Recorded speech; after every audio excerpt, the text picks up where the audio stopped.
couple of years ago, Blackstar released the St. James series of amps. They had a combo, and they had a head and cab, and they have a 112 and a 212, and they have two different tube types in two different versions of this amp. There's a 6L6 version, and there's an EL34 version.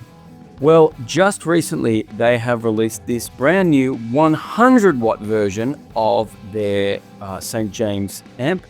And the awesome thing about this amp is it has both 6L6s and EL34s in it.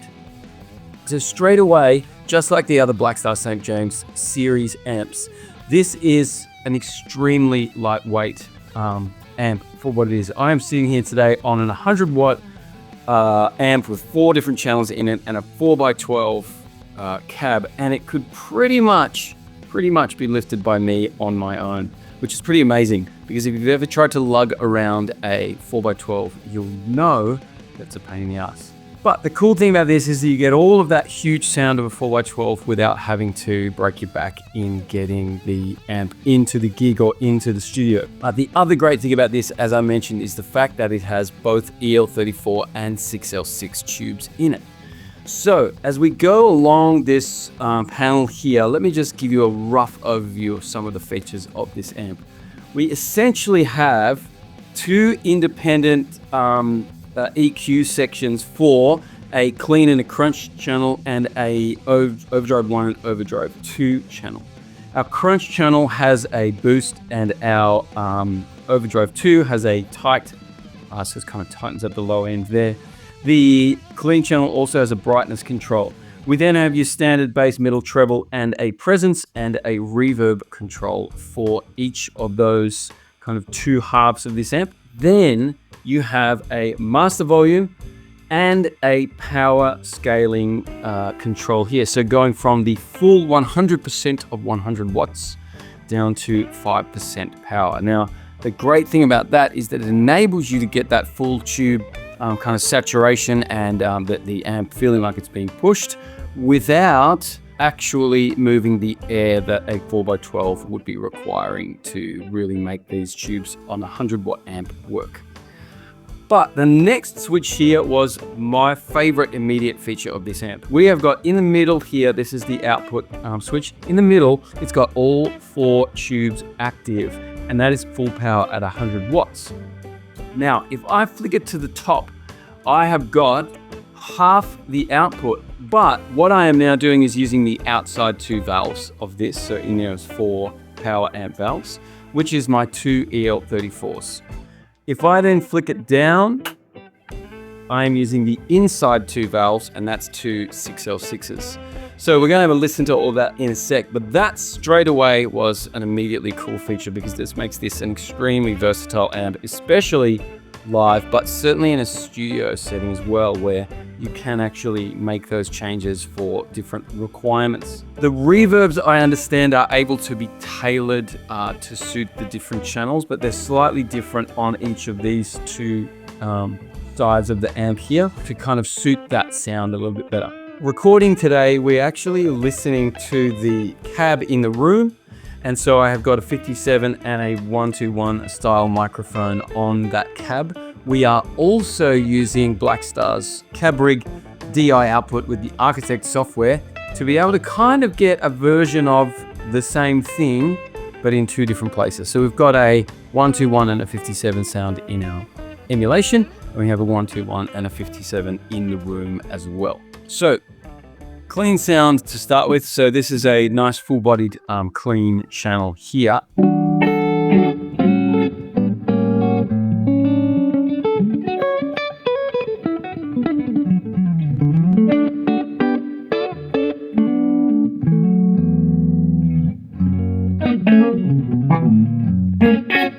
And we've got this brightness control. I have it set relatively low. I have set my presence quite low as well, but just for the sake of it, I'm going to roll these right up. So that was at about 9 o'clock, and I'm going to roll these both up to about 3 o'clock. Now, so it'll be considerably brighter.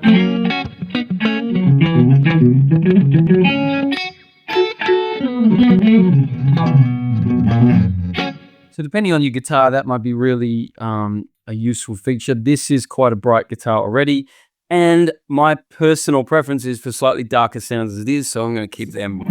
Whilst we're talking about brightness, this amp has another really cool feature that I haven't seen on another amp before, but I'm sure that you'll be able to use your most aggressive tone in the comments by correcting me if I'm wrong here. But on the back of this amp is a little switch. It's basically like a high filter roll-off that works for the cab. So it goes directly to the cab, and I'll show you on the overdrive channel in a sec because it's more prevalent there, but it actually allows a bit of a high frequency roll-off to enable different speakers to sound their best with this head, which I thought was a really cool feature because when I plugged this into my little 112 at the back here, there is actually a little bit too much sort of fizziness. And so I was able to notch that off a bit and it sounded great. But I'll show you with the overdrive channel in a sec. I'm going to roll the reverb up very quickly.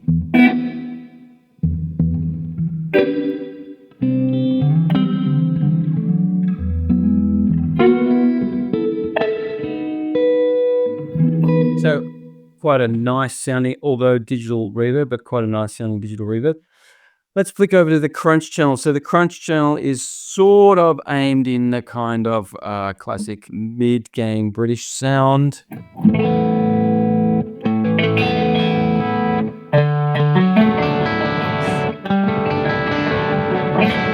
That's my gain at around about 11 AM on my control there. I'm going to flick boost in here as well.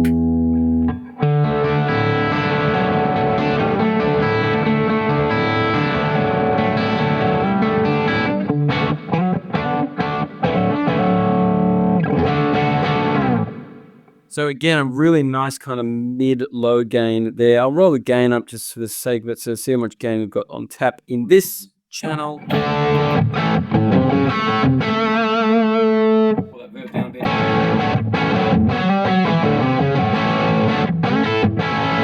bit. So again, like right in that kind of Marshall low gain, AC/DC almost territory there. Now, let's go over to the overdrive channels. So I have got this first overdrive channel here, which is definitely in the kind of hot-rodded Marshall territory, so slightly more gain. Again, I've got my presence low. I've got my EQ pretty much all flat and all at 12 o'clock.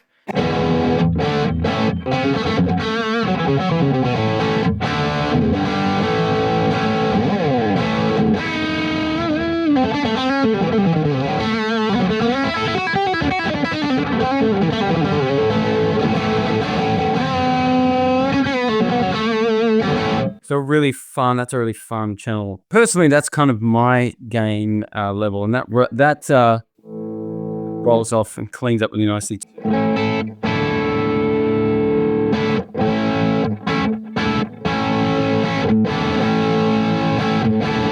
A lot of great range in that as well. Now, if we flick over to overdrive 2, we've got our much more modern, and just for the sake of this,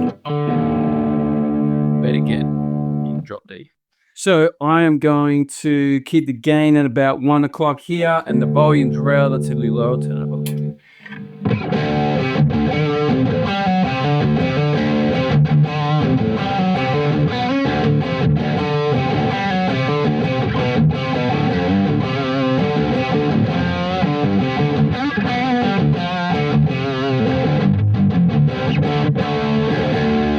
You can hear with anything like this, especially in a 4x12, some of those low frequencies get a bit kind of flubby and a bit out of control.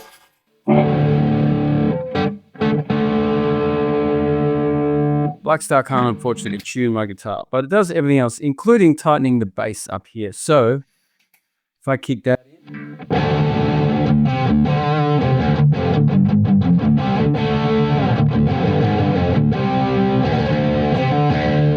so there's still plenty of low end. It's just a little bit more controlled to my ears. This reverb is slightly different on this channel to suit the kind of more overdrive or overdriven sounds.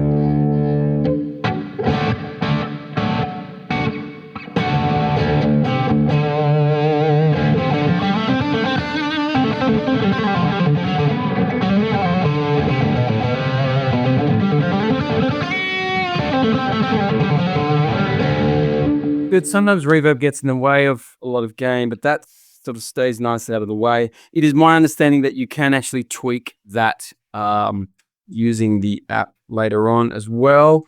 Though don't quote me on that one, but that is my understanding of this. Some other cool features of this amp, of course, it has the DI output, which you've been hearing a little bit of as well.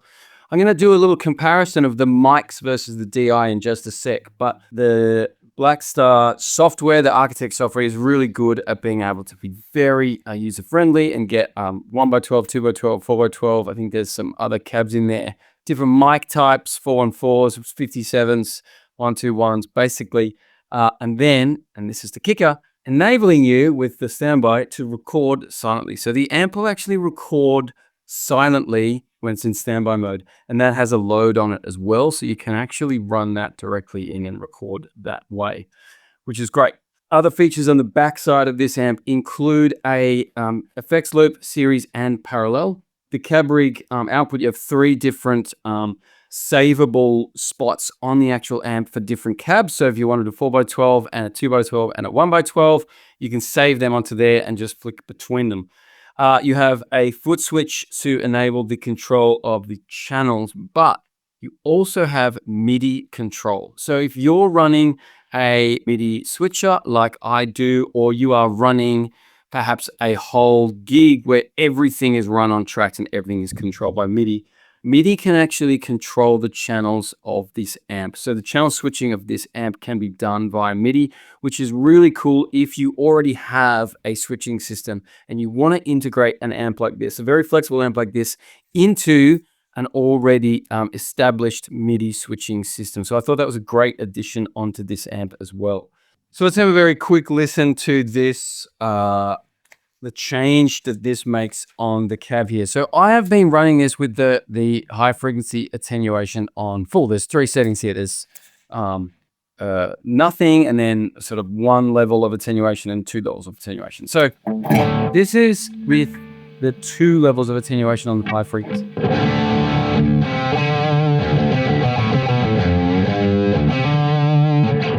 I flick over here and I go to 1.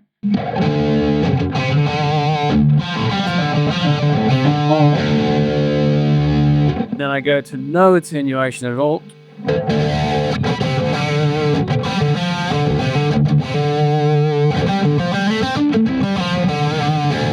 You really hear that brightness coming in the cab there. So for me, that filter is a really useful feature, especially if you're going to be using this with different cabs, which, let's be honest, a lot of us are not probably doing gigs where we're going to need a 4x12, but we might like this in certain settings, and we might take this head plus a 112 to a different gig, and we actually can then just change that high frequency response. We can also suit the room as well. Some rooms are way brighter than others, and that really helps. So I thought that was a great feature. Let's do a little comparison of the sound of the tubes here. I'm going to keep it on the crunch channel with the boost on. So at the moment, I'm running at 100 watts, and I've got all 4 tubes being a 2 34s and 2 6L6s in play.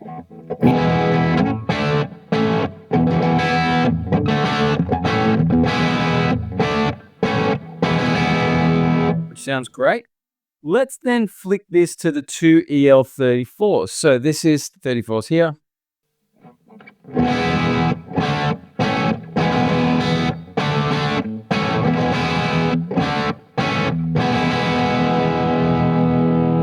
Straight away, you can hear there's a lowering of the volume and a slightly different tone. So I'm going to compare as I go to the 6L6s now, and then I'll flick back to the 34. So here's the 6L6s.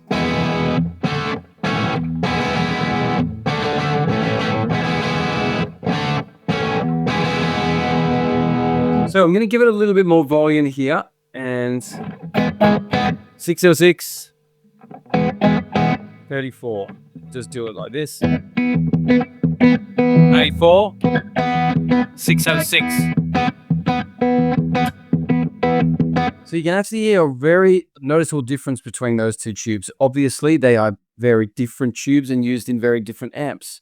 But to have that flexibility on an amp like this, I think is an amazingly cool feature. And whilst Blackstar aren't the first to do that, they've done it in a really neat and tidy way, which is great. Let's go back to the full power, and I'm going to show you this power scaling feature. So I'm going to turn my master up here. Apologies to my neighbors. That's down to about halfway.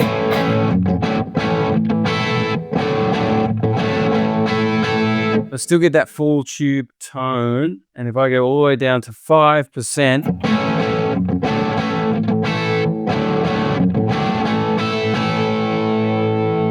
now the cool thing about that, especially in a studio sort of setting, is that the way that the tubes are going to react based on how you play them is going to give you a slightly different tone. So if you wanted a lot more headroom and a lot more sensitivity in the way that you're playing, you might run this at full power. But if you wanted that immediate kind of crunch and you wanted all of that kind of feeling of the volume and the power tubes working, then you go down to 5% there. And it is, that it is, the idea is that you get the same tone the whole way through. But my practical kind of feeling of this is that it actually enables you to play slightly differently and get different tones. And that's what we are all about here with something like this, is a versatile and really kind of user-friendly amp.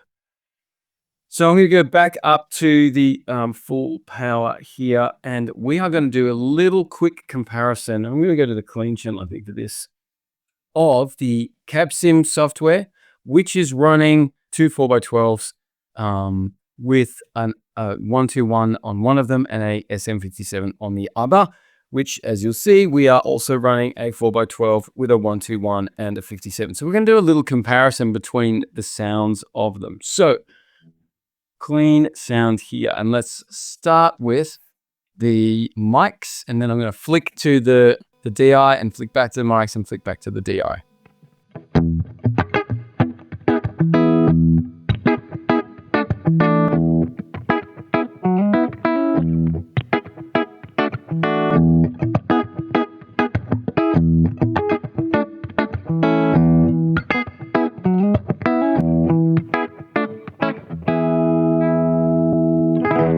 Let's try that same thing with one of the first overdrive channel. So starting with the mics, going to the CabSim software and back again.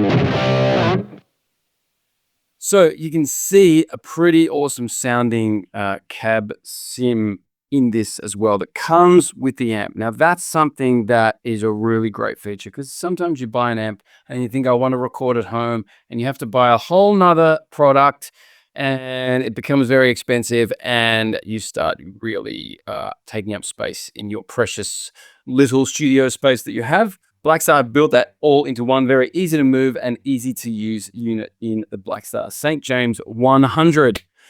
On top of that, it looks cool. So it has got the ability to run a little power cable straight out the back of this to power the lights in that. And I know it doesn't make any difference to tone, but it looks cool. We want to look cool, right? But you don't need that to be powered to get great sound. You just need it to be powered to remind everybody that you are playing a Blackstar amp on a dark stage. So who is this amp for? Well, my argument is that this amp could be for any player. What I loved about the EL34 St. James is the kind of vintage and lower gain tone of it. What I did really like about the 6L6 version of the original St. James is the kind of higher gain, more scooped thing. I was certainly not going to be taking two different St. James amps to the gig just to be able to get the different tones. But the great thing about this is that both of them are rolled into one. So I would say that this is an extremely studio-friendly amp, or if you are doing a gig that requires a lot of different tones, for example, a cover band gig, you are playing in a some kind of theater show that needs low volume and a lot of different tones, this is perfect for that. I think it's a killer studio tool because of the fact that we can get a 606 and sort of Fender land and flick it to EL34 and get kind of Marshall land and then have a blend of both for a relatively unique tone in that sense. Believe it or not, a 100 watt amp for a home rig seems a ridiculous statement, but because of that power scaling feature, it genuinely can be a home guitar rig. Personally, I'd probably use it with a 1x12, but that's just personal preference because I'm lazy. But you definitely want probably a 4x12 because it does look very cool, does it not?